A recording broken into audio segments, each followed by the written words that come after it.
called failure frame versus feedback frame.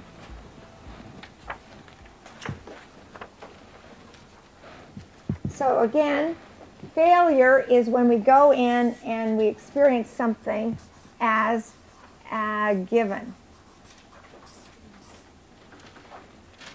And feedback is when we move out of the noun mode, that's like noun, and this is like verb. And we actually allow ourselves to see what did we learn from that.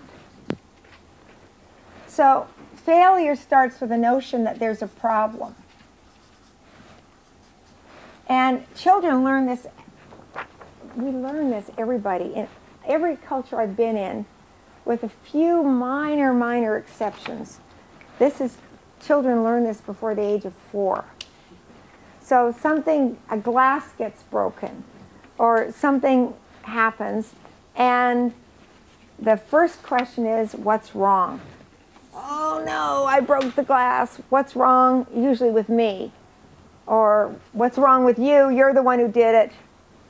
And so there's a focus on problem. And we ask what's wrong. And then comes this very amazing, this is a strategy for failure, by the way. The next step is, whose fault is it? Do you ever remember learning that as a kid? Whose fault is it? No, I was the one who didn't do it, but he did, right? Remember that stuff? So the failure frame we learn as children. That's why changing this system is so interesting for people. And it leads to a very interesting question, which is why? Why did this happen? Now, this isn't the why is it important question. This is the why because question. Why? Because I'm so damn stupid. Or why did I break it? Because, I'm clumsy. We start to label ourselves, or we take other people's labels, or we label somebody else. And once again, it's the noun frame. We tend to find a reason that is like a given. Do you follow?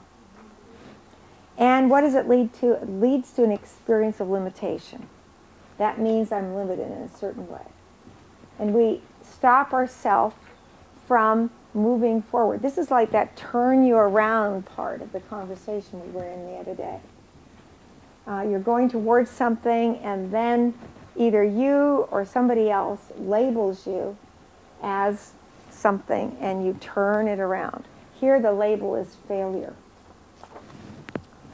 Familiar, everybody? Mm-hmm.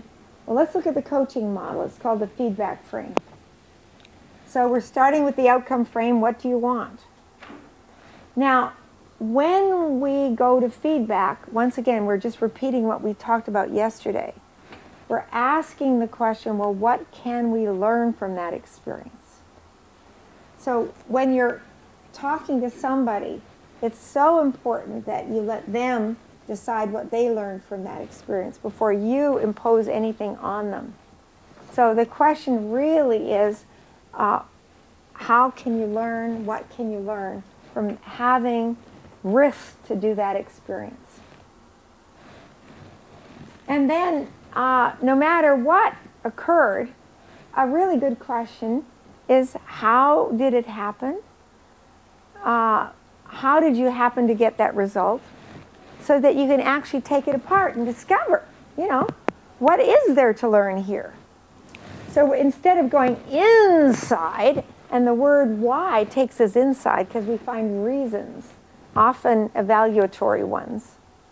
Now we go outside into the world of experience, and we ask how? How can I do it differently? How else can I do it? And we move out of the failure frame completely into the feedback frame. Now this is what we're doing all over the world with corporate teams. We're training them to work with feedback. We're training managers in this skill set. It's very, very valuable. And so the end point is opportunity. Opportunity, seeing yourself as capable in the future to do what you really want. What do you think of this one? 4 steps.